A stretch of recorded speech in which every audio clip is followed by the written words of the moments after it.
And through the martial arts, so many positive things happen in my life, friendships, even with yourself. I consider you a friend, and Ray, which I know for many, many years.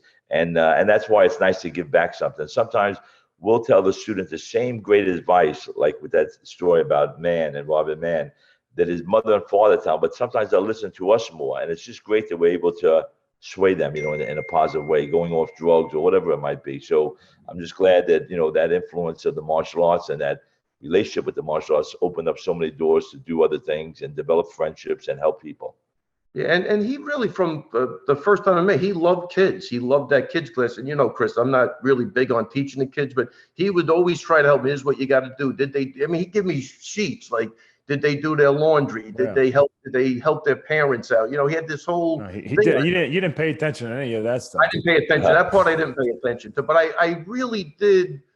I always loved it and I respected it, but I was going a different route. I just went right to, I loved training and I loved the guys that were fighting. And thank God I found a way to make it without ever really having a big kids program. But he had a great, great system with that, where you could see you would want your kids in that school because he was going to stay on top of you. You had to come in and you had to say, did you study, 3 days a week? Did you do your laundry? What chores did you do? Right? Am I wrong on that? Yeah, he had like a sheet. I have a sheet. It was called a to-do list that the kids would have to take this sheet home and the parents would have to check off what they did. And I said, your parents have done more for you than anybody else in the world.